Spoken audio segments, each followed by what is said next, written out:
Dear all, welcome to the next meeting of the LMS Center in the spring semester 26, which today is online and is being recorded, so you can watch it again on our LMS Center YouTube channel. Our today guest is Professor Sander van der Linden, who is the Professor of Social Psychology and Society at the University of Cambridge, where he leads the Cambridge Social Decision-Making Lab. Before his tenure at Cambridge, he held prestigious positions at both Princeton and Yale University. I hope it won't be too much of an understatement to say that Professor van der Linden is a highly influential scholar. He is consistently ranked among the top 1% of social scientists worldwide for his research impact. His expertise lies at the critical intersection of human judgment, social influence, and technology, specifically how we are influenced by misinformation and, more importantly, how we can resist it. Many of you may recognize him from his award-winning and best-selling book, Foolproof: Why Misinformation Infects Our Minds and How to Build Immunity. The book won the 2023 Best Psychology Book Prize, has been named a Book of the Year by outlets as diverse as Nature or the Financial Times, and has received top honors from both the British and American psychological associations and institutions. Professor van der Linden focuses on the concept of psychological inoculation, examining how we can build resistance to manipulation, deepfakes, and conspiracy theories. Much like a medical vaccine, his work focuses on building a preemptive resistance to manipulation, deepfakes, and conspiracy theories. That's likely the reason why he chose the topic of today's talk called psychological inoculation against misinformation. At this point, I feel it's best to conclude my introduction. Professor van der Linden, thank you very much for joining us today, and now the floor is yours.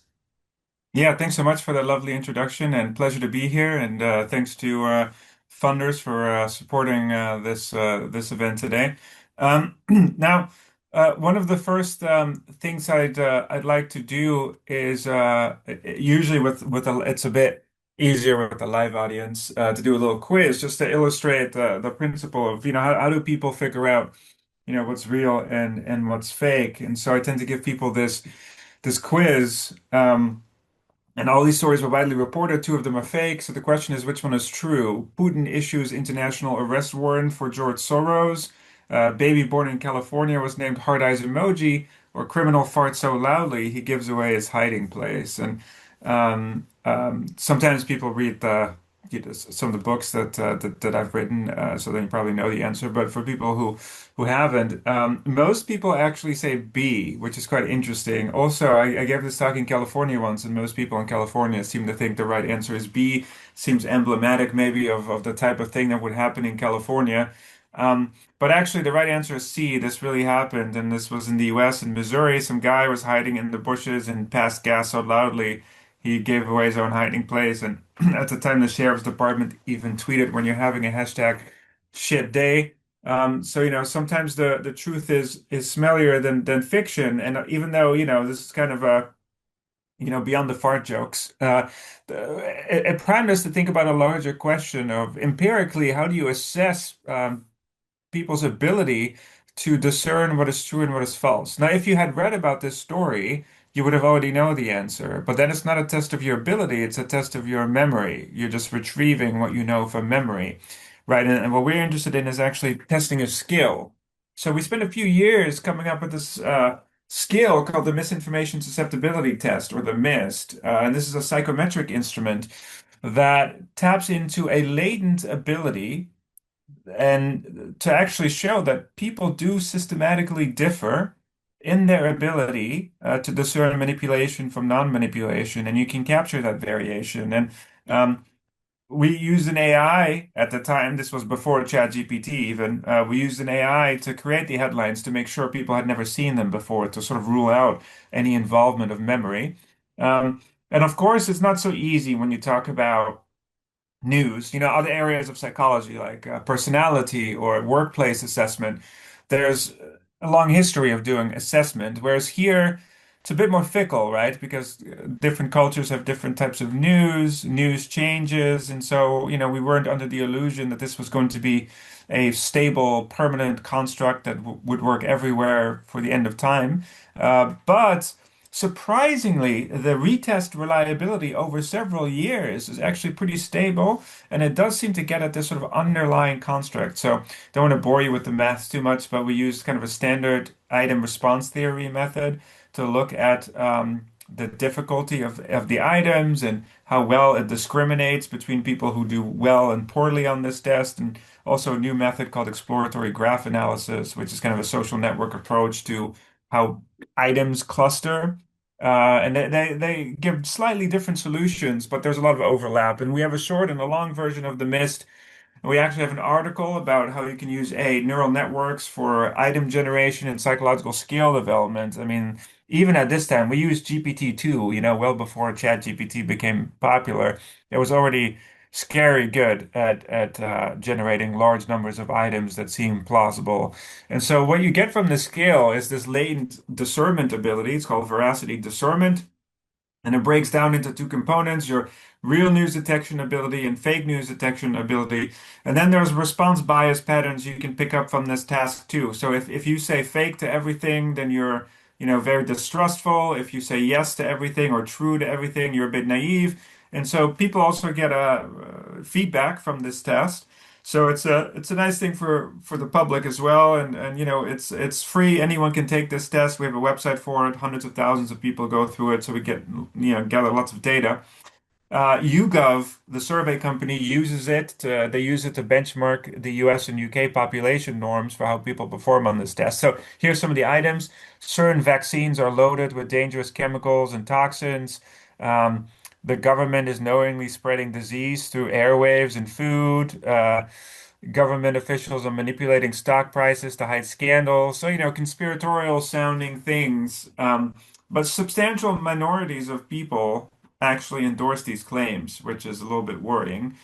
Even though, people don't I'm sorry. baseline. Yeah. I'm sorry, but we still see just the first slide of your presentation.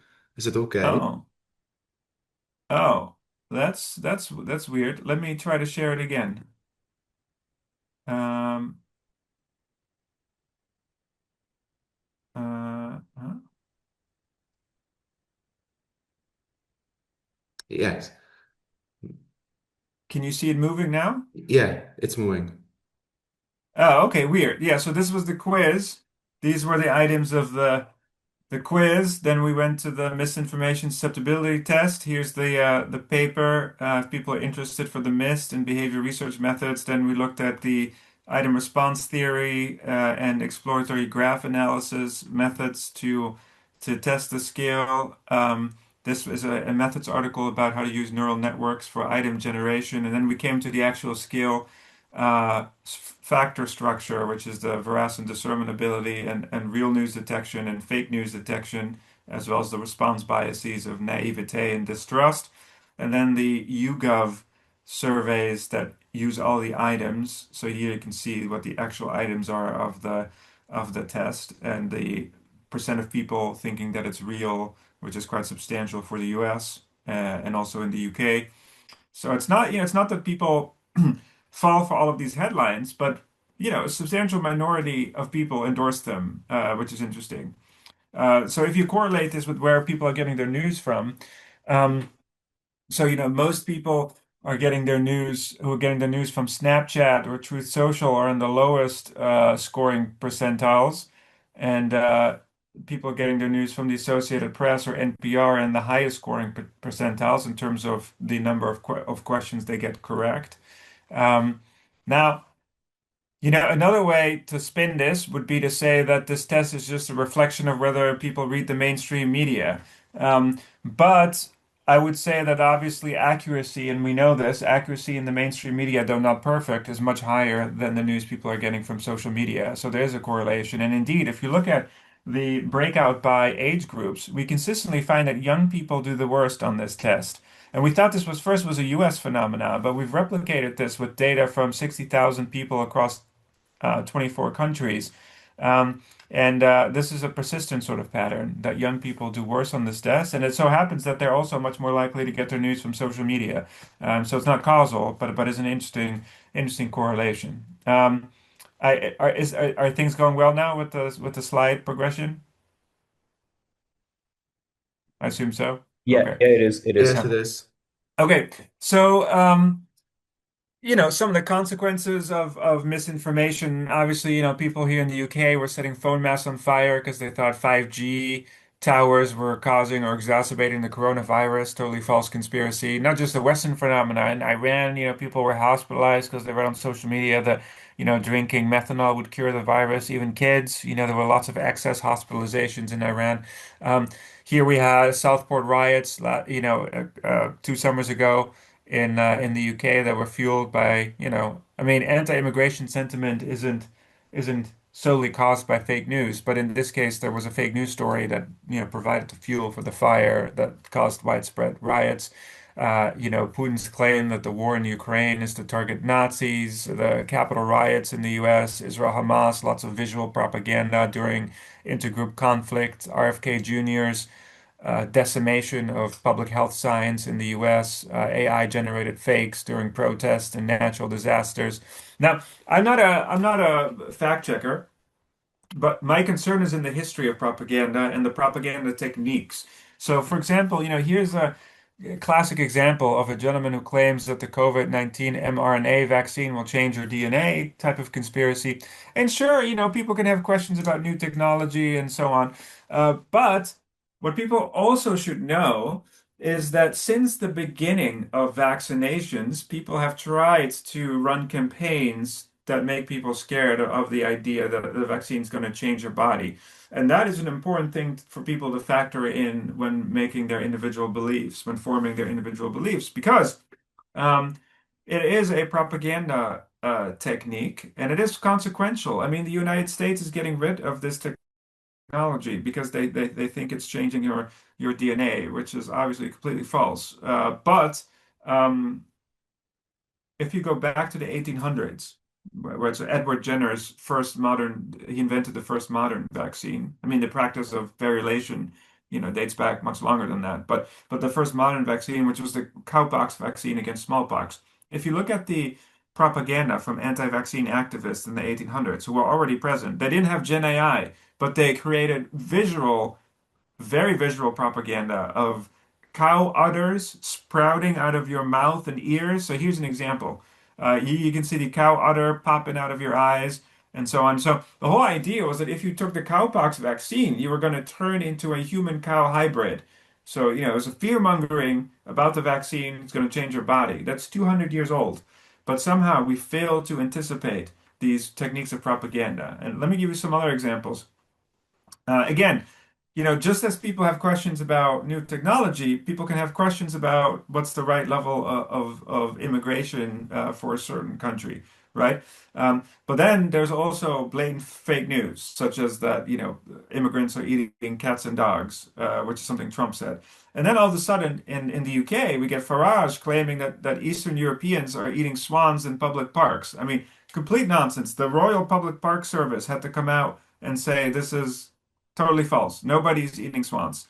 There was one video of somebody getting attacked by a swan that was presented out of context and so on.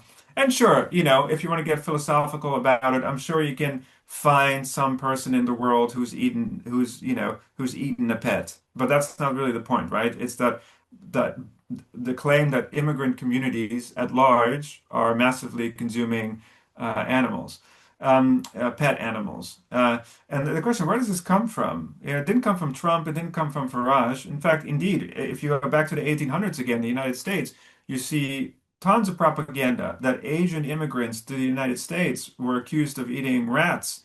And this is part of a longstanding campaign that immigrants are somehow less worthy, that they eat, animals, and so on. It's meant to it's meant to dehumanize people. Um, and I think what's hard for people to separate sometimes is that propaganda techniques are often deployed independent of veracity, right? So I'm sure you can find an immigrant somewhere in the world who's eaten a pet at some point in history. But that's not really the point, right? The point is that yeah, this is portraying scapegoating a group of people. That's the propaganda technique. Um, and so it's hard for people to differentiate these two. For during the Biden presidency was another one that um, They kept saying he had dementia, right? And Biden, this and that. And, I made a claim as a psychologist. I said, that actually you can't just say that people have dementia. I mean, this is very well known in psychiatry that you can't just assess people from a distance. And in fact, geriatric specialists have checked this and they don't believe that he has a neuropsychological disorder. You can say, I think, that Biden is too old, that he's very confused, and that he's not 100% present. I mean, who in his 80s is? Some people age better than other people, right? And so you can have lots of things. But what's interesting here is that the idea that somebody has dementia, that was also said about Hillary Clinton. It was also said about Nancy Pelosi. People also say it about Trump. I think Trump, he says many, many false things, highly problematic, but I don't think he has dementia. And so the thing though is that it's a propaganda technique, right? And at some point in the future, an elderly person might actually develop dementia because of old age, right? So maybe at some point in the future, Trump will actually have dementia or Biden, right? Um, and then people say, oh, but you said it was misinformation, and now it's not misinformation. But the point is actually no. It's at this point in time, what's being deployed is a propaganda technique, right, which is independent of veracity. It's currently false, but it could, something could become true in the future. But that's not really an argument that should endorse the use of propaganda techniques, and that's a very difficult notion for people, especially scholars in the United States, sometimes to keep those two things separate. And I spend a lot of time on this now because actually a lot of our interventions are about propaganda techniques, not about teaching people which fact is true, which is false. That's why I'm spending so much time talking about this. And actually, nice pivot to our consensus report on what is misinformation. I once made the mistake of giving a talk to a philosophy department, and I couldn't get past the first slide because I had a admittedly um, insufficient definition of what is misinformation, and so we spent 45 minutes talking about what is misinformation. I had 45 minutes of empirical interventions related to psychology planned, but I get that it's interesting to get into the nuggets of what is misinformation. So I did learn from that and try to update my definition. And so, a lot of people define misinformation as something that's false, 100% false. That's fine. But I think the important thing is that stuff that's misleading should also be part of the definition of misinformation, partly because misleading information is much more prevalent in people's feeds. Most people don't see the earth is flat type of stuff in their feed on a regular basis. Groups who are immersed in misinformation do. It's very unequally distributed in the population, but most people do see misleading information, right? And so we wanted to be broad, and we wanted to unite different fields. So people like us, we often work on misleading information. I do also research on conspiracies and that are pretty outlandish, but sometimes these are different fields. And so we actually wanted to bring this together and say, look, misinformation is information that's either false or misleading. So we can capture the whole spectrum of questionable information, regardless of source. And at first, people were skeptical about this. A lot of people trained in the fact-checking sort of tradition sort of say, nah, nah, I mean, this is all problematic because we need to teach people that the BBC is a good source and InfoWars is a bad source, right? And this sort of history of teaching people good and bad sources. I mean, I get it. In a liberal democracy, with freedom of the press, that's a reasonable heuristic. But we were always concerned, having done lots of work in non-Western countries, that actually what is a good source today can be a bad source tomorrow. And so we were never really focused on teaching people about sources. I think it's fine, but it's not stable. And I think finally, in a very unfortunate turn of events, I think we've learned that the hard way now, that in the United States, for example, the public health, many of my colleagues in public health, for example, are now saying you cannot trust the public health agencies in the US anymore. You cannot trust what the CDC is saying. They've been hijacked, right, by unscientific people that are producing misinformation. And so now official sources, official authoritative government sources are producing misinformation. And so, the source thing is tricky. You never know what's going to happen. And so, the New York Times famously printed that weapons of mass destruction were found in Iraq. Okay, that was false. They were never found. They corrected. Say, okay, we published misinformation during the war. Sorry about that. We're going to try to correct it. And that's what a good editorial outlet does. I mean, they recognize mistakes, they try to correct it, and they move on. But misinformation coming from such a prominent source is much more influential than some fake news website nobody pays attention to. The BBC kept platforming climate deniers for years because of false journalistic balance norms that they wanted to portray the pro and the cons to every argument.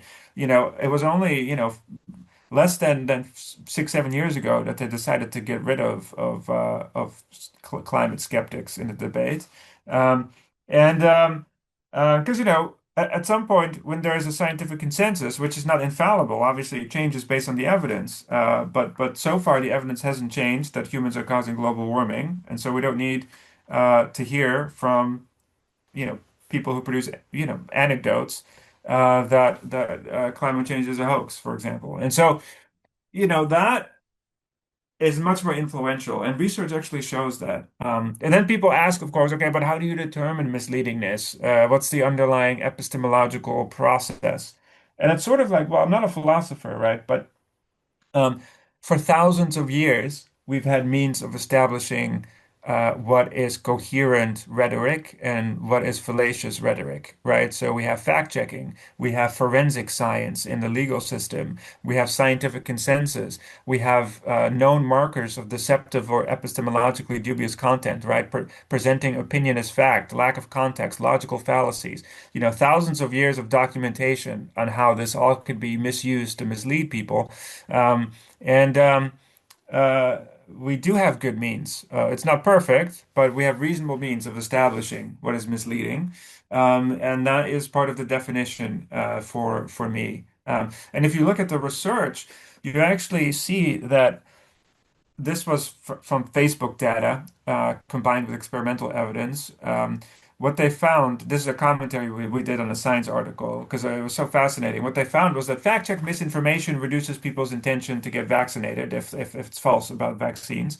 But subtle misinformation, manipulative misinformation that wasn't fact-checked as 100% false, the impact on people's attitudes was 50 times bigger. So this is for me where the I was going to say the meat is, but I guess if you're vegetarian, that's not a good analogy. And so this is a kind of where the bulk of the damage is done. So here's an example of what I mean. So the most viewed headline on Facebook during the second quarter of the pandemic was a healthy doctor died 2 weeks after getting COVID vaccine. CDC is investigating. Chicago Tribune is a Pulitzer Prize winning outlet. I mean, from the source, this is not fake news. A healthy doctor did die 2 weeks after getting the COVID vaccine. So this wasn't fact checked as false. However, what's happening here, of course, is a causation correlation fallacy. So it is falsely implied that the doctor died because of the COVID vaccine, because that's the way that the words are arranged, that one implies the other. Um, there's also missing context. CDC investigates every claim it receives. There's nothing special about that. They just have to investigate all of these claims, whether they matter or not, right? And so this could have been presented in a much more high quality way, right? For example, healthy doctor died 2 weeks after getting COVID vaccine. No link has been established yet. CDC is investigating. There's probably 20 different ways in which you could responsibly report on this. This went viral in anti-vax communities. It was this headline that had a huge impact on people's vaccination intentions, and that's not overtly fake news, and it's much more tricky for people to think about these sort of things. So that's kind of the example that our interventions are about this sort of misleading news, and that includes larger categories like what's happening on social media. So we looked at millions of tweets across the political aisle in the U.S. on the old Twitter and Facebook, and across members of Congress. And then we tried to predict what leads to engagement on social media and shares, retweets, and we coded for in-group, out-group language. So here, if you're liberal, then Donald Trump, Republicans, and Trump. So Trump lied more than 3,000 times since taking office. Republican refused to say he's a liar. Three out-group words. Conservatives say every American needs to see Joe Biden's latest brain freeze. That's one outgroup word for Joe Biden. And then we control for the whether it's a retweet, URL, and so on, number of followers to make sure it's not outsized. And then we try to predict retweets and shares. And strikingly, what you see here is that derogating the outgroup receives the most traction on regular media, in congressional accounts, um, by quite large degrees. And it was not moderated by ideology or by platform. Just like hating on the other side is what gets you traction on social media. And that leads to, low quality rhetoric, right, highly polarized rhetoric. In fact, one of the most popular reactions were haha and angry reactions in terms of the odds of engagement. So the standard tools to deal with this has been fact checking and verification. And it's kind of an interesting story. So if you look at the meta-analyses on this topic, you see that the average effect of debunking misinformation after people have been exposed to it in this meta-analysis is zero. Now, I think that's not entirely accurate. There's a lot of heterogeneity. I think it depends on how the debunking is done. So if you do it well, it can help. But I think the best you can hope for, and this is what we call the continued influence of misinformation, is that even when people recognize having seen a fact check, they continue to use misinformation in their reasoning about the world. And so you can reduce people's reliance on it, but you cannot really eliminate it. And so, you can't unring a bell. That's from the legal context. When a jury hears something in the news about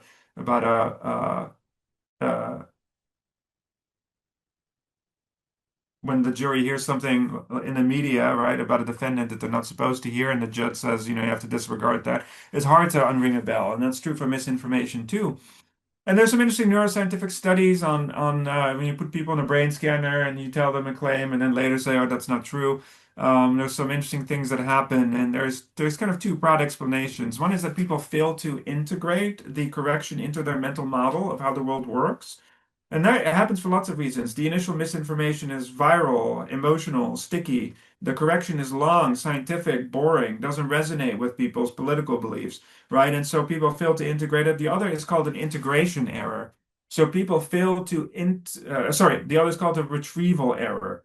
Um, so the first is integration error, the second is a retrieval error. So when we access information in the brain, we access true and false information concurrently, and you have to suppress the false information during the retrieval. But if it's not tagged as false, so the process of negation is very difficult for people. So if you hear something and then somebody says that's not true, then now what you thought was true, you have to tag as false, very counterintuitive.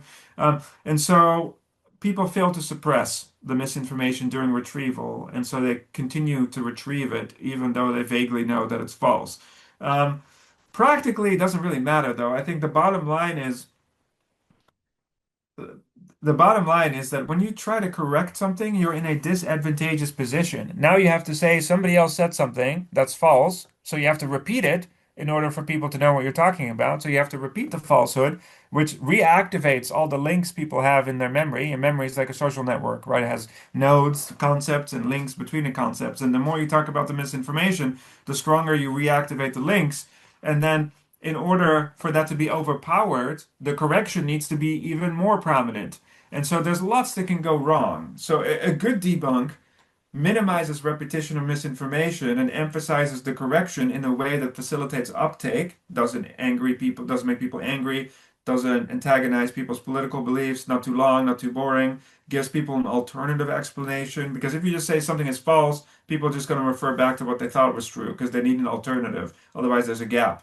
Um, so for those reasons, tons of things that can go wrong, and that's why it doesn't always work very well. And so for that reason, we wanted to focus on this idea of inoculation or pre-bunking, and that's the second half of the talk. I want to show you some empirical research that we've done to try to prevent people from encoding misinformation into their brains in the first place. Um, and the way to do that is through this idea of inoculation, or which follows a vaccine analogy almost exactly. So just as vaccines expose people to a weakened dose of a virus, or yeah, like a pathogen, essentially, right, to trigger the production of antibodies to help confer resistance against future infection. It turns out you can do the same with the human brain by preemptively exposing people to a weakened dose of the misinformation or the techniques used to produce misinformation. And by refuting those in advance, by deconstructing the playbook, people can build up cognitive or mental antibodies and become more resistant to misinformation to the full dose in the future. Psychologically, there's some slight differences that psychological inoculation has a forewarning component, right? Forewarned is forearmed. You have to psychologically activate the immune system in the sense that we have a truth bias, right? So if we critically questioned every unit of information that comes at us, we wouldn't get through our day. And so we just assume most things are true unless we're told otherwise. So that's why you need the forewarning, especially in environments where the base rate of deception is much higher than normal in life, maybe social media, politics, right? And then comes the refutational preemption. So you preemptively refute a future falsehood, which we relabel pre-bunk because it's easy for people to understand. And then you build up the psychological immunity over time. And you can measure those psychological antibodies through how good are people at discerning between manipulation, non-manipulation, how motivated are they, what's their memory. There's physiological studies people are doing now in terms of how people, because there's an element of threat that you're being attacked. And so there's physiological manifestations of that as well, sweat glands, things like that, heart rate. Um, and so there's lots of interesting sort of research going on in that area. Um, so we got all these headlines that, Cambridge scientists consider fake news vaccine. It's possible to vaccinate Americans specifically. I guess this is recorded for YouTube, so maybe I will make the joke that Americans can use it. They need it, especially at the moment. But and it's in the United States, I sometimes joke that make the same joke for the UK to sort of switch it around. But generally, I think the idea is that I've been doing this for a long time, and this headline came out in 2016. I think it's been 10 years. So yeah, I mean, to some extent, you can ask how effective this vaccination program has been at a large scale. I'll show you experimentally on a small scale that it shows some promise, but obviously on the large scale, there's much work to be done.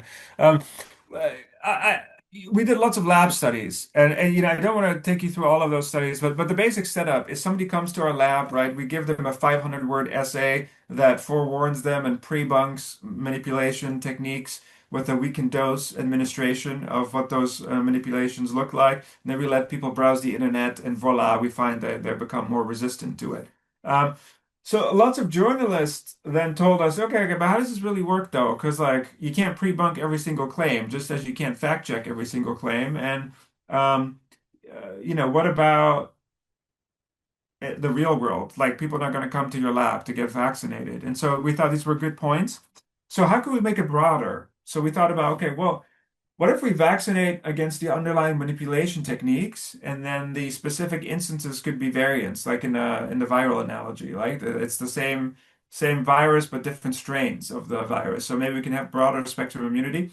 And what's a good way to engage people with this so that they don't have to come to our lab? And so we took some inspiration from the Harry Potter novels at the time because they started joking that we were the Defense Against the Dark Arts lab, which was before J.K. Rowling got quite controversial. So this is more of my ode to Alan Rickman, the actor who portrayed Severus Snape in the Harry Potter movies, who said your defenses must be as flexible and inventive as the arts that you seek to undo, which I do think was spot on. Like the in the mo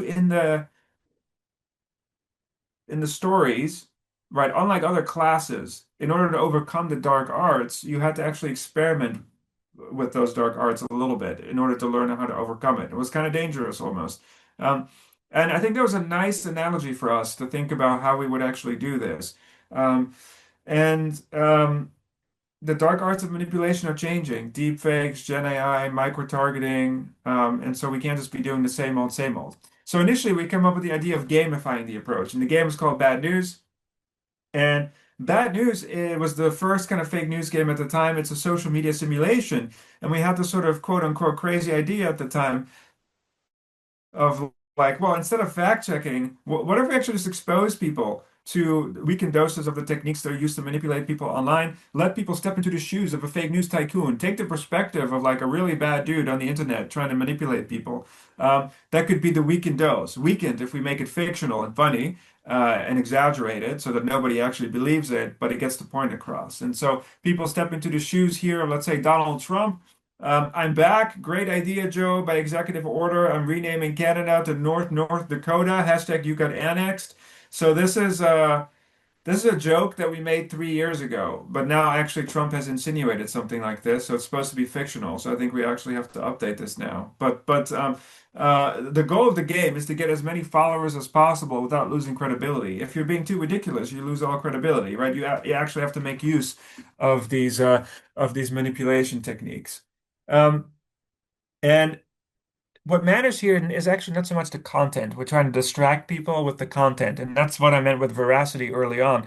It's not so much about the claim; it's about the what we call impersonation technique, which is that um, the Twitter handle here is manipulated for Donald Trump, right? So most people that didn't catch that at the beginning, they were duped by it. But then when we give them a weekend scenario simulation of impersonating fake accounts, doctors, and so on, they're less likely to be fooled by it on the second trial.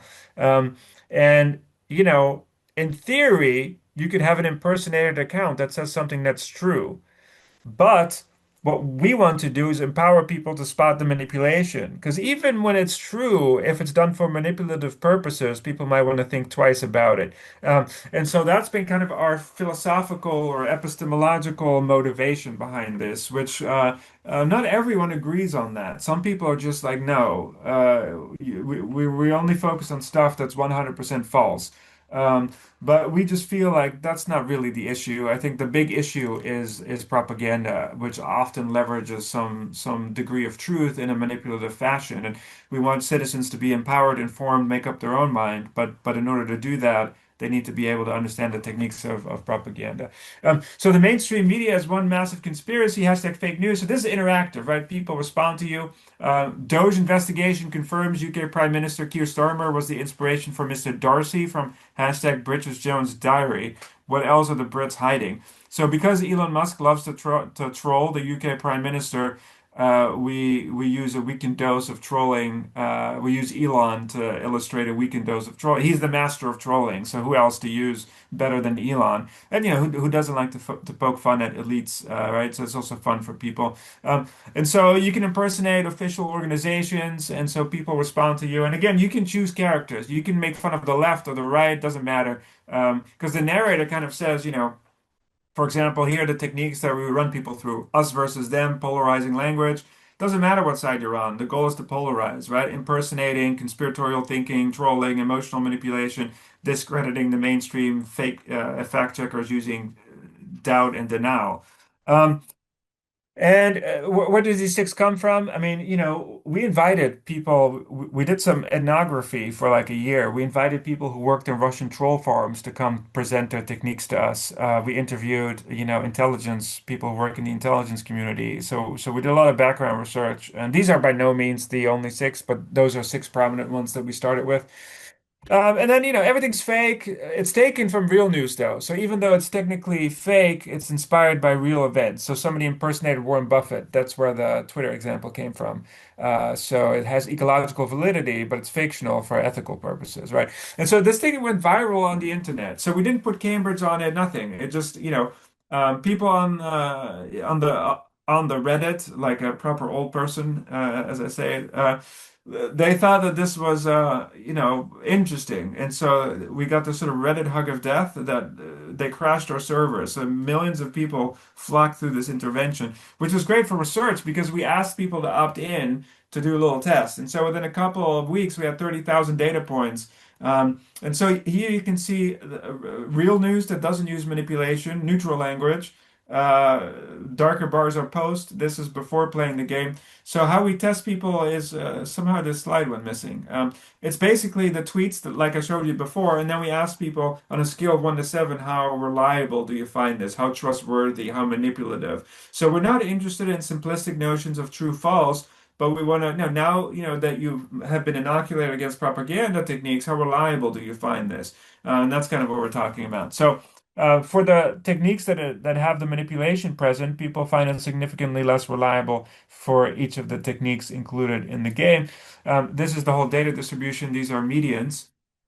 Didn't matter if you were left or right, young or old, lower or higher educated. People start at different levels, so the baseline's different, but the intervention effect was similar.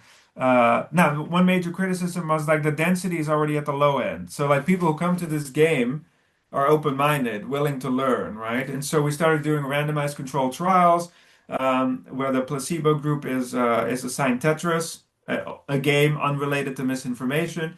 Um, we got a lot of messages from people asking them if we are paying them to play Tetris for 20 minutes. But yes, very expensive, unfortunately, because the bad news game was like 15 minutes. Um, More items could have been because they got lucky because yeah, it's expensive at the time. This was a game, you know. If you record all the 15-minute gameplay, if you record all the data, you need a lot of cloud space, and so we didn't have time to ask people tons of questions. We didn't have like a validated psychometric instrument at the time. So we did more items, and Raccoon, who's now at Oxford, ran a lot of these studies where we randomized people to bad news or Tetris. And I'm not going to walk you through like all, but through all of it, but the experimental setup is usually like this. People do the pretest quiz. So there's 6 techniques, 3 items per technique for reliability purposes. That's 18 items. People get this quiz at the beginning. We randomize them to inoculation or control. And then this is called the attack phase in the inoculation literature. It's a bit nefarious, but basically, we ask people to rate misinformation again and again, week after week after week after week, to see how long the inoculation might last. Right. So in these games, we inoculate people against the building blocks of polarization or conspiratorial reasoning, and then we target them with a whole suite of different examples of that to see how broad the immunization is and how long it lasts. And the second one, everything the same. We just follow up people at the end, no intermediate testing. And in the third one, we change the items all the time to make sure people not memorizing their answers. And here you can see. Very interesting, though.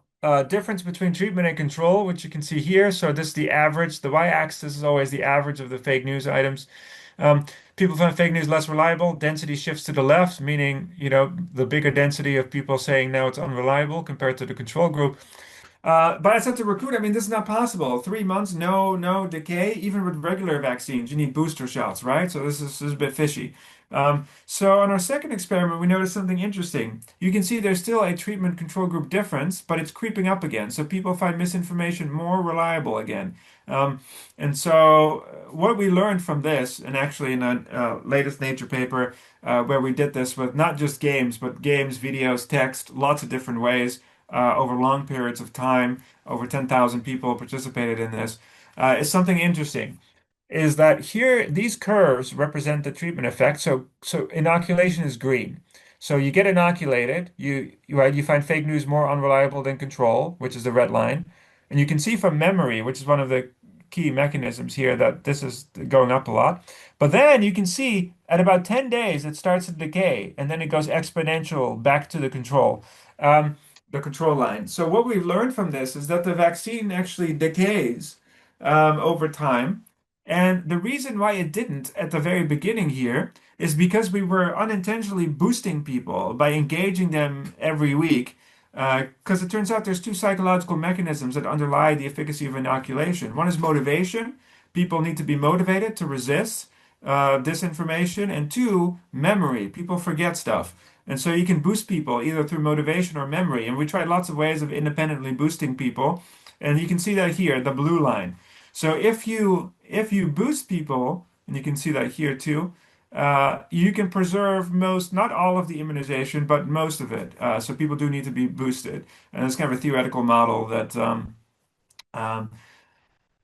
so in some social science spaces, people think it's just about motivation. The cognitive science people are that it's just about memory. But we kind of have an integrative model where, yeah, memory is important, but if you're not motivated, you're not going to memorize stuff. And so there's this sort of more nuanced model that happens there, where memory is the leading factor, and then motivation sort of comes in second.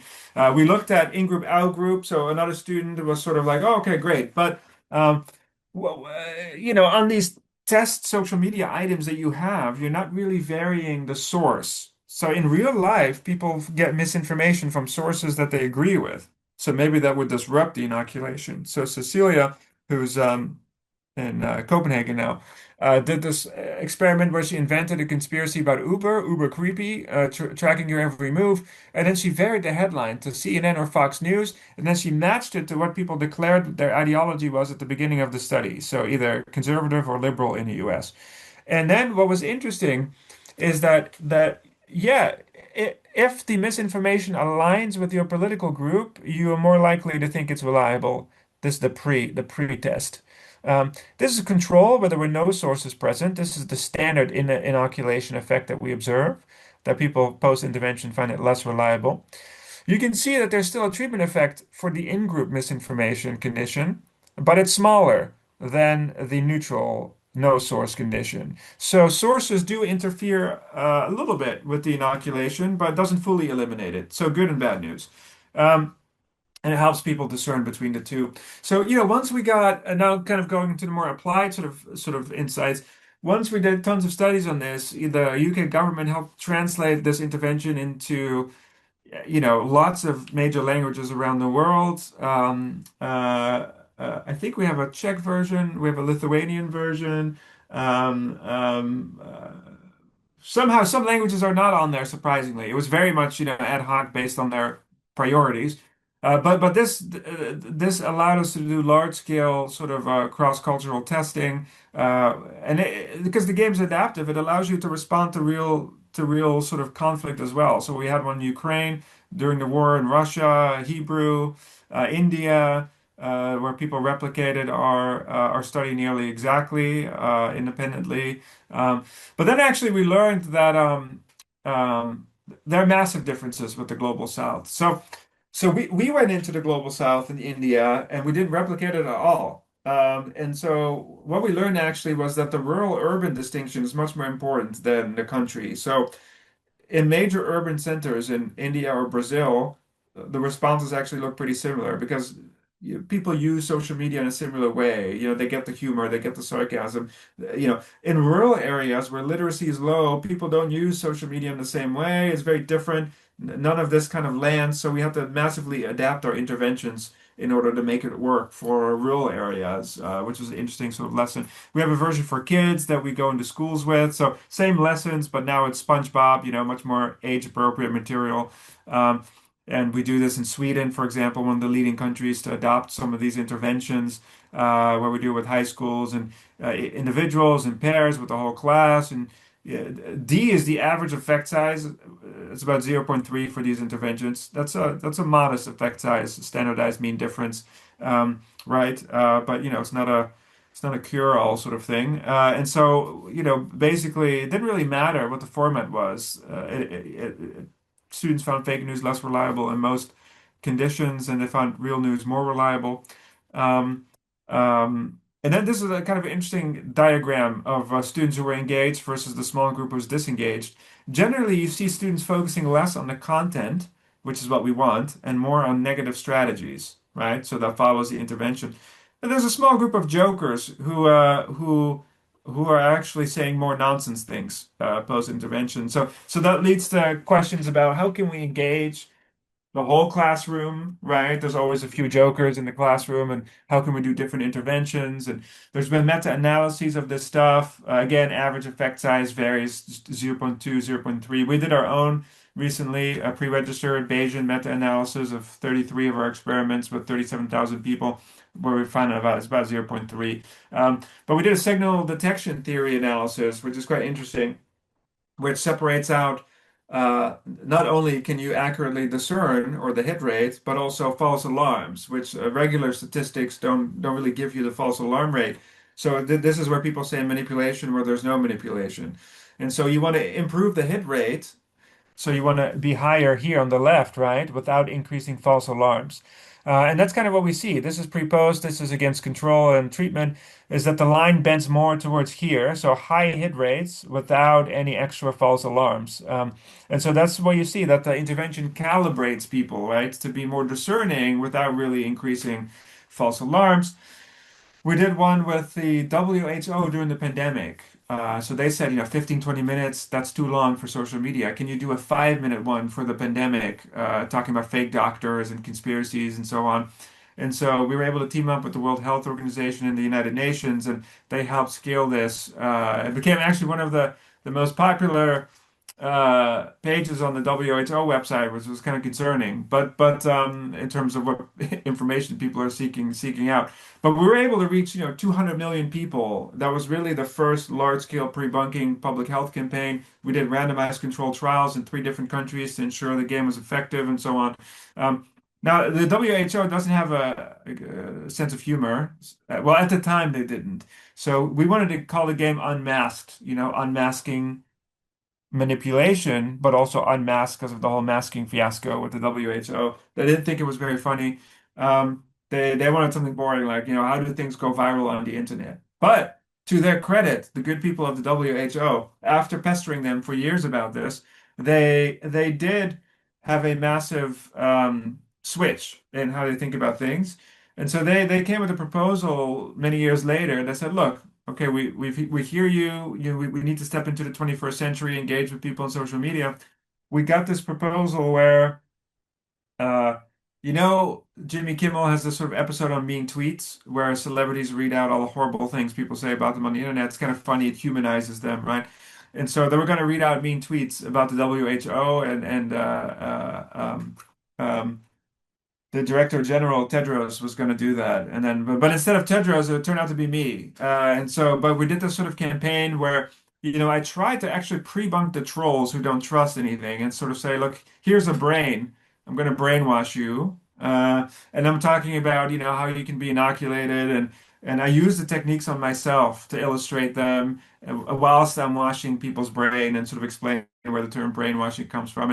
And they didn't get trolled. We didn't get trolled very much because if you take the power away from the trolls, if you troll yourself, they don't have any ammunition. Um, and yeah, go viral is kind of like bad news, right? But now there's a WhatsApp group called Not Co-Afraid, and there's a Camford expert who said that lizard people behind coronavirus it gets out of control. We did one with this is a juicy one with CISA, the Cyber Security and Infrastructure Agency in the United States. They're in charge of the election, so it's with Homeland Security. This was in 2016.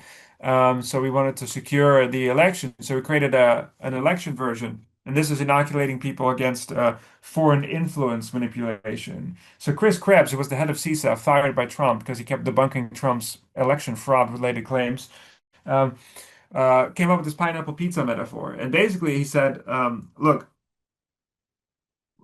with inoculation, you need a playbook, right? So you need to have a fun way of explaining something that you can then break down. So Chris came up with this pineapple pizza idea, which we thought was great, which is that should you put pineapple on pizza? You say, no, the Italians are going to be offended, cultural appropriation, totally inappropriate. And then the other half is going to say, this is America. You're not going to tell me restrict my pizza topping freedoms. This is a free country. And then you buy bots and you blow up both sides of the debate, and then you disrupt discourse and democracy. And of course, they don't do that with pineapple pizza. They do it with immigration, abortion, and so on.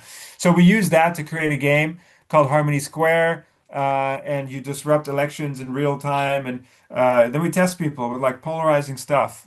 Fathers don't deserve a day, and Father's Day.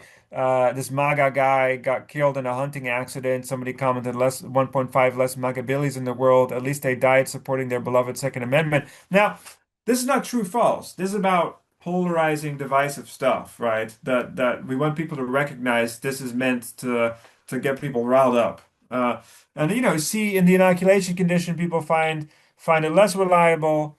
They're more confident in their own abilities and less likely to want to share this with other people. We do this in other contexts as well. Extremist recruitment is another area that has a playbook. Not everything lends itself to inoculation, but extremist recruitment does. Um, so they have a playbook. Whether it's ISIS type of recruitment in the Middle East or extreme right wing trends in European or in the European countries or the US, kind of like Proud Boys or the British National Front, kind of neo-Nazi type of characters. They use this book of find people who are vulnerable, gain their trust, isolate them from their friends and family, and then activate them to do something on behalf of the cause. And so we did this study with these sort of levels. Um, And this is in the context of Islamic kind of ISIS recruitment. And then we simulate WhatsApp messages, right? So we say, oh, you have to understand, we're talking about disgusting people. This isn't some kind of joke. They're out to get us. You want to join us on our next outing?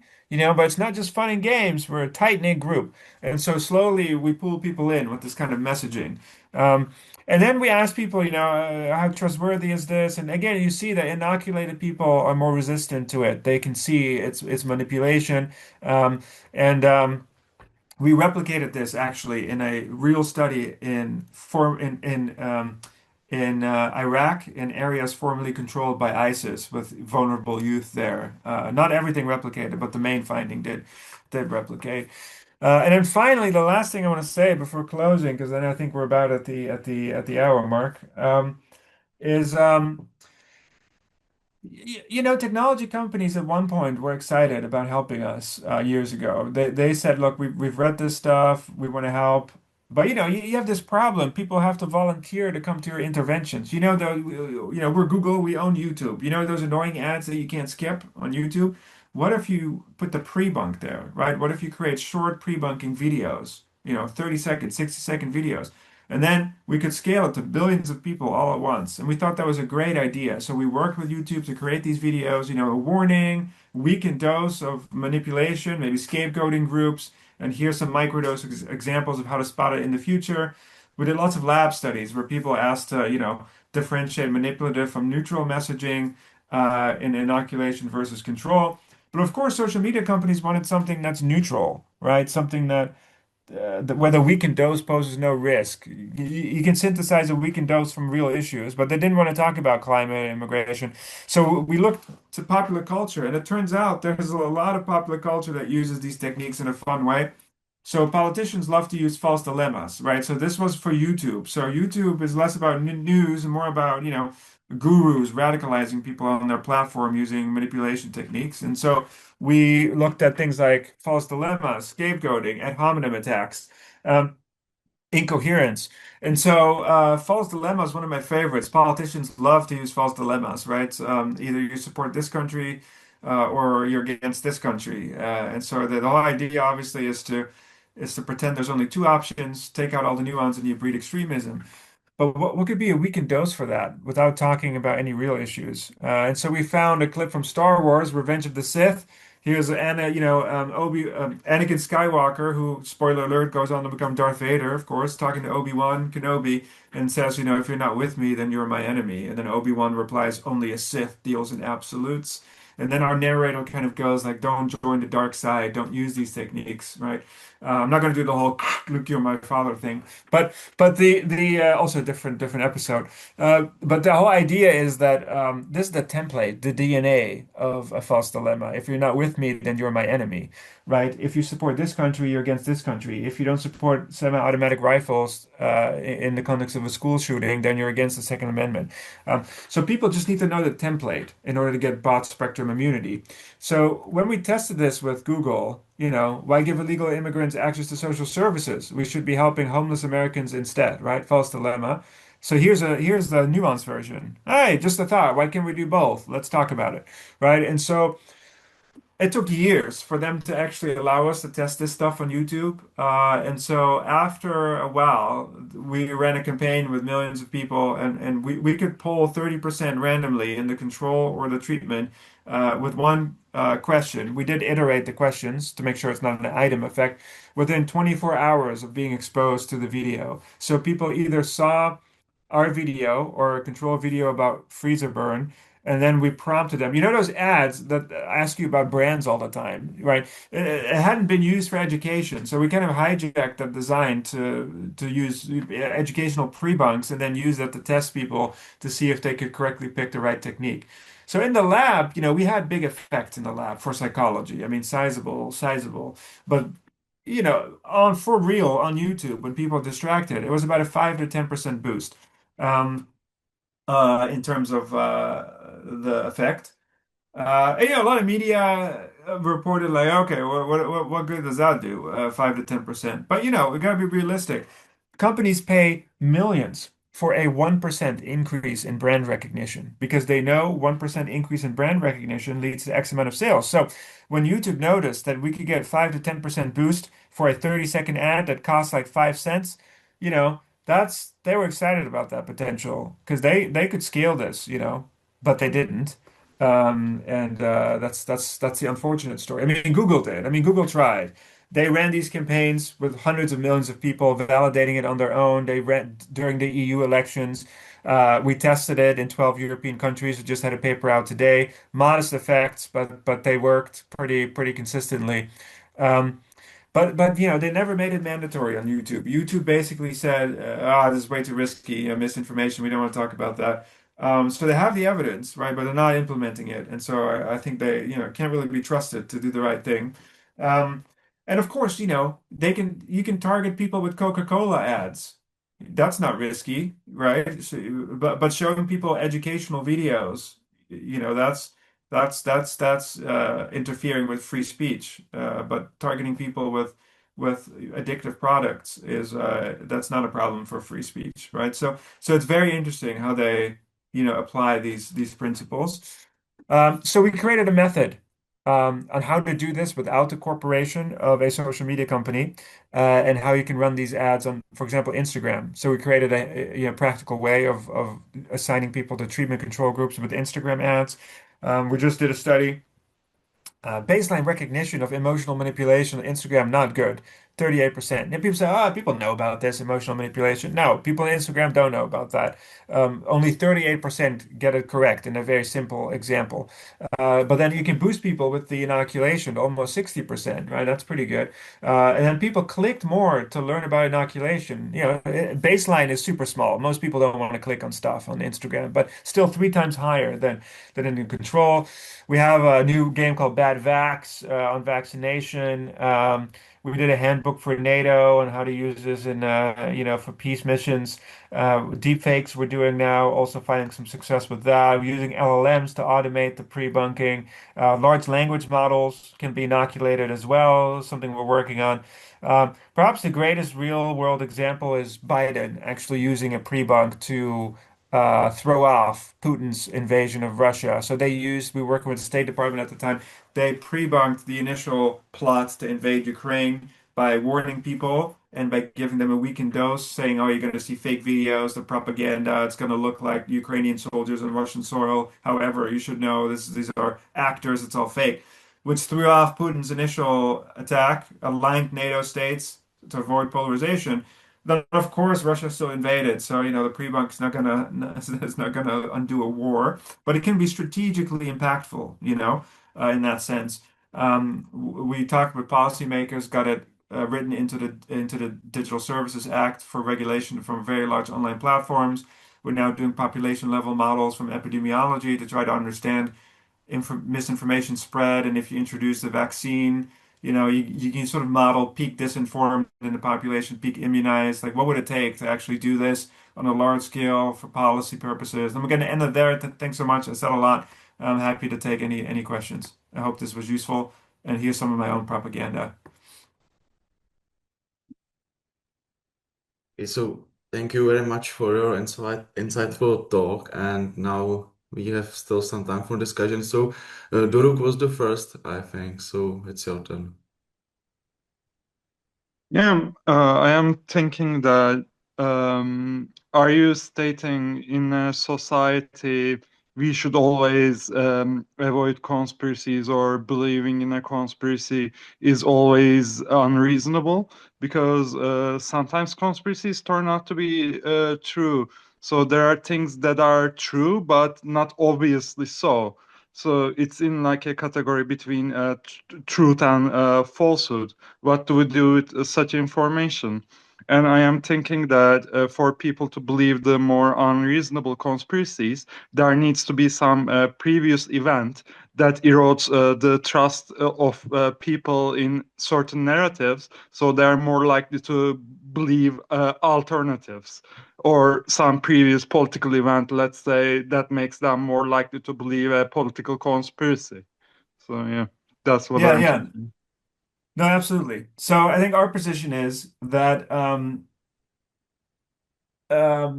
Yes. So what we focus on is not so much is this conspiracy true or false, but in our interventions we focus on this idea of conspiratorial reasoning. So the psychological process of conspiratorial reasoning is sort of inherently fallacious because it starts out with the premise right? That somebody must be plotting something behind the scenes somewhere, and I'm going to find evidence to prove that. Whereas the scientific process is an open-minded one with alternative hypotheses and so on.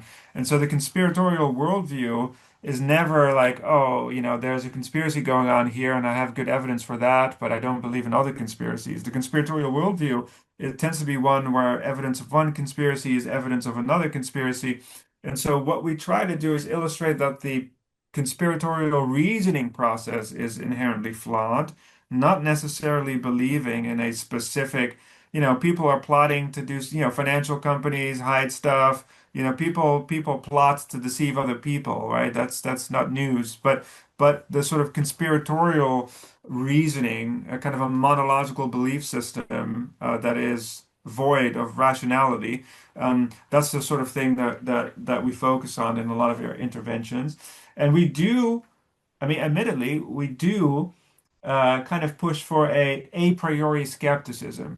So in our interventions, we say conspiracy theories are by design framed in such a way that they cannot be falsified, right? So you can never say that a conspiracy theory is 100% not true or 100% true because the way that they're designed is they're very difficult to disprove. And so, or, sometimes it's almost impossible. And so the idea is that rather than sort of rejecting them outright, we do advocate for an a priori form of skepticism. And that's because there's a pattern to which most fallacious conspiracy theories are constructed, and they all have the same ingredients. So, Avril Lavigne is a clone, Tupac Shakur is still alive, Princess Diana is still alive.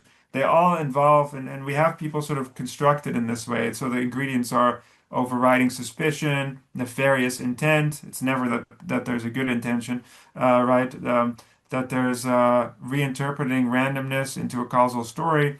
And so what we focus on is teaching people these ingredients, and that does form a sort of a priori skepticism when those ingredients are present. And we think that that is a useful heuristic in the sense that most of the time that will be correct. But occasionally, conspiracy theory can turn out to be true.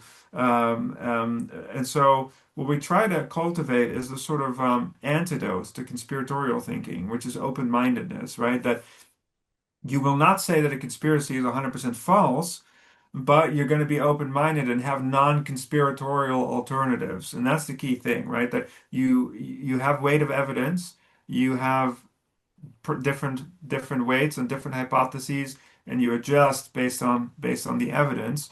Um, and that works for like so take the lab leak, for example, right? The scientific consensus is zoonosis, but we don't want to say it's 100% impossible that it came from a lab, but we do want to say that that is not consistent with scientific explanations. And so, even though there are some intelligence, safety reports that might suggest a lab leak is plausible, we take that into account. But we don't make it into a crazy conspiracy theory where China was plotting a bioweapon, right? Because actually, it turns out if you think about it, it would be the worst bioweapon ever because it targets everyone, right? And so we sort of breed this a priori skepticism, but not so skeptical that you don't believe anything, and we don't want people to be so open-minded that your brain falls out. So it's this idea of calibration, the calibrating the a priori skepticism. Martin Beaudry has a nice philosophical paper about why a priori skepticism is warranted for most conspiracy theories. There's another interesting math paper on why they are mathematically and statistically implausible from the outset, because in order for this many people to be involved, highly improbable that people would keep a secret for long periods of time. Um, but occasionally, you know, take Epstein, right? So he was plotting a human sex trafficking ring. I mean, that really happened. But where I think it gets confusing, and this point you mentioned of distrust is important because I talk to people now who now are convinced that they were right about satanic pedophile rings, right? And this is the sort of nuance that's very difficult for people to get that. No, I mean, sex trafficking is a real thing. It happens all the time. That's not a conspiracy, right? And through forensic processes, we uncover who is engaged in sex trafficking. What is not happening is that Hillary Clinton is running a satanic pedophile ring in the basement of a pizza parlor, right? Or there's no sacrificial, satanistic rituals happening where all the elites are eating children and stuff like that. I mean, that's the crazy stuff. But but people feel validated, right? It's like, oh, no, no, he was doing nasty stuff. So now it actually seems like it could be plausible that he was also, I don't know, maybe making soup out of it. And so that's the sort of tricky part. And we try to focus on maintaining this sort of skepticism and actively open-minded thinking to always consider non-conspiratorial alternatives to make sure people don't flip to the sort of side of like, let's just assume that conspiracy theories are real. Um, but it's true that sometimes the a priori skepticism could lead people to miss a real conspiracy theory. But I think the costs, you have to consider the costs and benefits. I think the costs to believe in conspiracy theories could be high, and the harm of missing a real one could be low, depending on the situation. So if you average those payoffs out over time, we tend to think that it's better to maintain a priori skepticism and focus more on the reasoning process rather than validating any specific type of theory. But it's very hard for people to be open-minded. Um, going back to Epstein, there are a lot of fishy things about the camera, right? About the guards in his cell, about the timing, about the strangulation pattern. There are lots of people who are suspicious, but that's the whole thing that we do in our interventions, right? We tell people that you should be open-minded, but you should also consider that be skeptical in considering non-conspiratorial alternatives, right? For every one of those claims, there is a non-conspiratorial alternative that can be considered.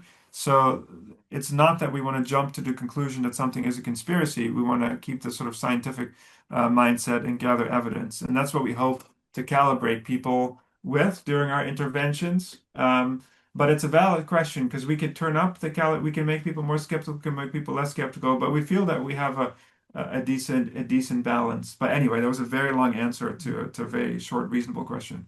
Uh, yeah, like after the Epstein stuff, even Alex Jones kind of partially sounds reasonable with the billionaire elite pedophile sex ring, whatever.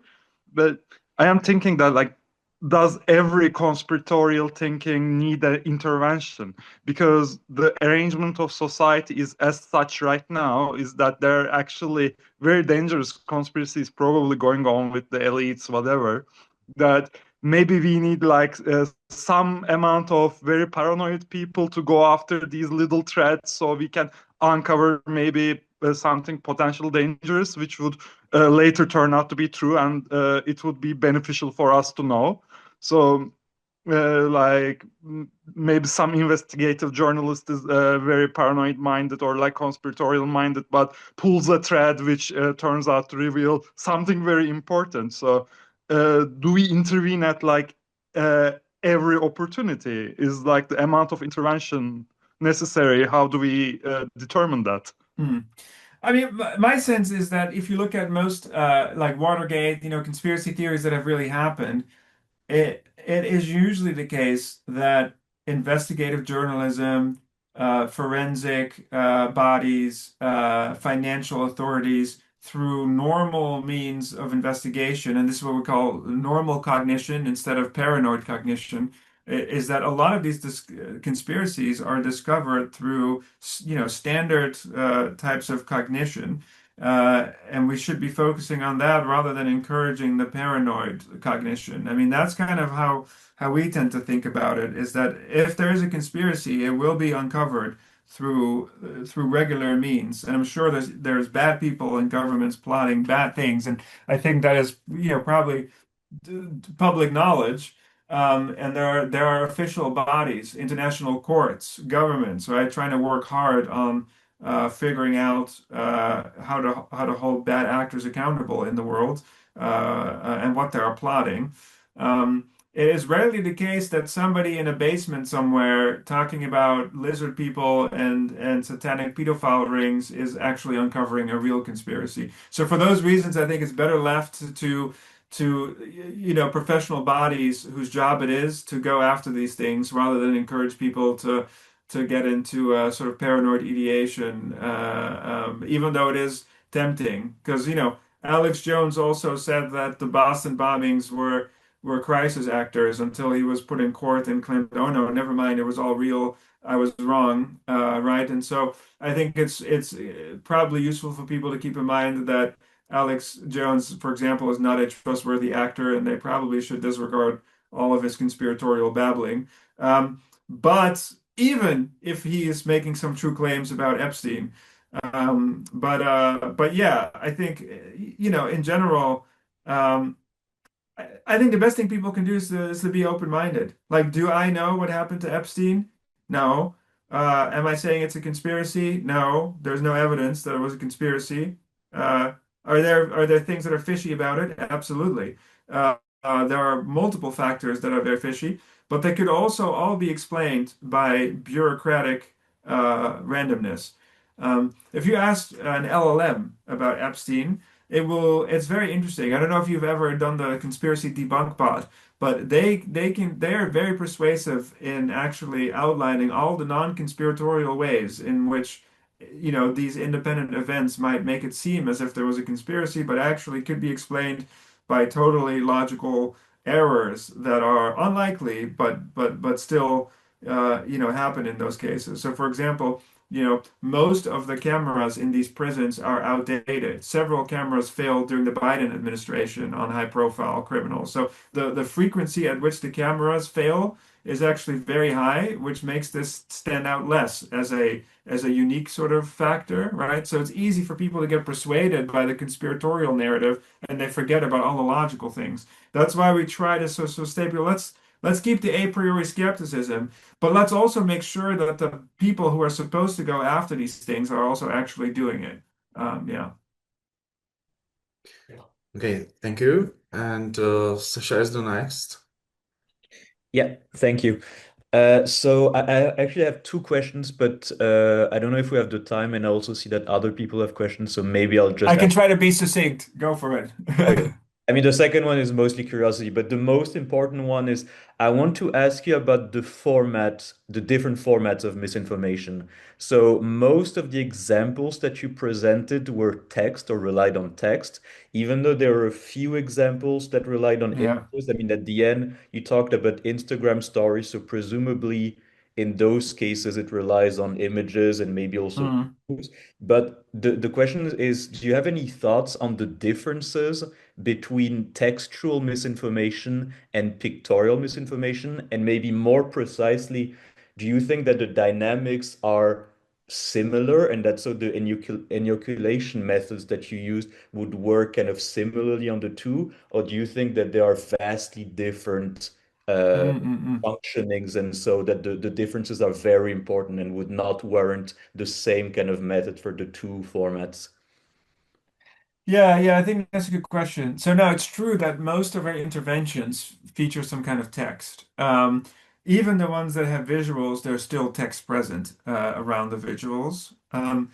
So um, the literature, for example, on whether deepfakes are more persuasive than traditional misinformation isn't entirely clear. But it's my suspicion that hyper-realistic deepfakes are much more difficult to inoculate against. So when we started doing deepfakes, for example, one of the issues that comes up from the inoculation perspective is that you need cues to use for the weakened dose to inoculate people against, right? And just sort of saying, oh, the hair and this, that's not a long-term sort of stable thing because the technology is always changing. So actually, completely visual disinformation makes inoculation more difficult, I think, because you don't have a stable playbook to use. And so, yeah, I've been thinking that, it's taken us a long time to go after we did some multimodal misinformation, but completely visual, we've delayed a bit because we weren't so clear on how we would actually do that. We just ran one against deepfakes, and the way that we figured out how to do this in a contrived way is that the visual disinformation we controlled the deepfake so that the deepfakes all use the same technique, which is not how it is in reality, but for the experimental purposes. And there you see that the inoculation can work, even though there's no text, but they all use the same technique. But I suspect that it will not transfer to a situation where all the visuals use different techniques. Because there's nothing for people to go on, and some are just hyper realistic. Like there's nothing to point out other than would this happen in this context, right? Would the Pope wear a puff jacket, for example? And so, yeah, I think this is a challenge moving forward, like how to deal with purely visual or purely audio disinformation. So it's something we're working on, but don't have a perfect solution to at the moment. Yeah, I guess one of the difficulties also is that in a text you can have like statements that convey information. In visual things, it is not as clear that you have one statement. I mean, for example, there was this image created by Grok of basically Kamala Harris dressed as like a communist Oh leader. yeah, I remember that. Yeah, yeah. For people in the US, there's a clear statement. If she's elected, she will turn the US, America, into some kind of Soviet style state. If Yeah. you give that to someone in India, in rural India, this image doesn't really mean the same thing, or the context gives basically allows the image to convey a statement or maybe a different statement. So it is not as clear cut as a text. Uh, Yeah. Maybe so that could be one of the big differences. That's true. But those are a bit easier though, because we can explain the technique with those, right? That it's a form of propaganda, visual propaganda that you can break down in different ways. But if it's meant to reflect reality in a hyper realistic way, I think it's very difficult. But um, but yeah, no, that's a good point. I don't know, do I have time for another quick question, or do you prefer going to another question by someone else, Andre? Oh, maybe we should give some space to Auke and Preston, and maybe later. Thank you. So, Auke, Cheers. it's your turn. So the running problem with this seems to be that you can't let people do something for very long and they need to voluntarily check in and then you can't do Hmm. anything long term. So wouldn't the right moment for this sort of intervention be somewhere during education? So a lot of countries have some sort of social studies course already. They could integrate it quite well with that. They also have the benefit that people learn this stuff young when information is better retained, et cetera, et cetera. In the Netherlands, you have this maatschappijleer stuff, Hmm. especially Hmm. nowadays. So you could maybe integrate it with that. I wonder what your thoughts Um, are on these sort of yeah, yeah, possibilities. yeah. No, absolutely. And that's exactly what we're doing. So our current focus is to go back into schools. And so we started out not wanting to go into schools because it's difficult to get students to show up to the right group, and then it's 50 students at a time, and it's taking a long time. And so we went online, and we got lots of people really fast. And then we thought technology companies and governments, but then we learned they're not reliable actors, and it's an information race, right? And so adults already have crystallized beliefs, they have ideologies, and so it's much more difficult. So, in the end, we're going back to schools now, thinking that actually, looking at some of the things Finland's been doing. Around the age of 4, children develop an understanding of truth and falsity just when they start school. At least in the UK, they start around 4, and so we're 4 or 5, and so in fact, we're going to run a trial soon in primary schools with kids and in secondary schools.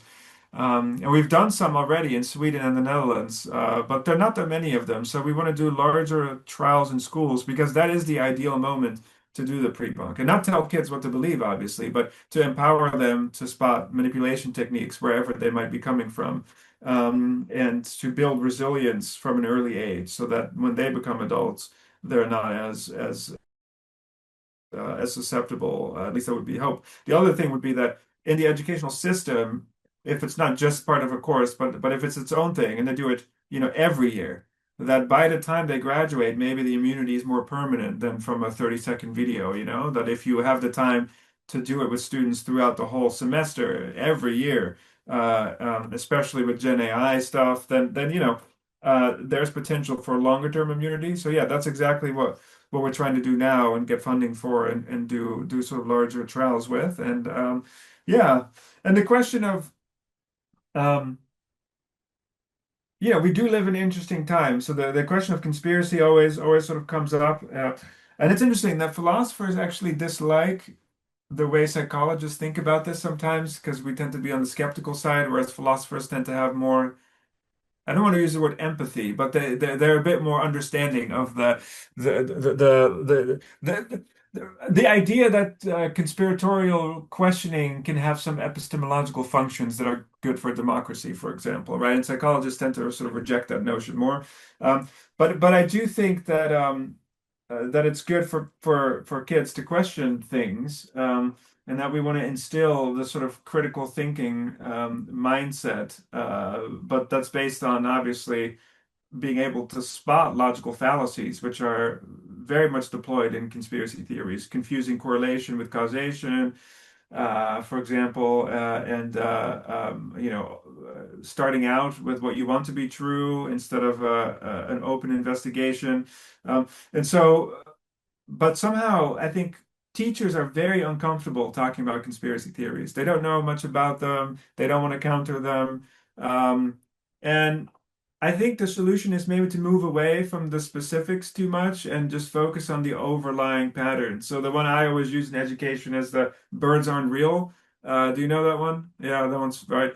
It's a good example, I think, because it taps into surveillance and you can do fun things. Why do birds sit on power lines to recharge? And I mean, NSA does spy on people, right? And so it's not 100% false, but it illustrates how you can take a grain of truth and turn it into something that's too paranoid and far-fetched to actually be true. And how to discern is tricky. I think you need to spend time with students, like build your own conspiracy theory, right?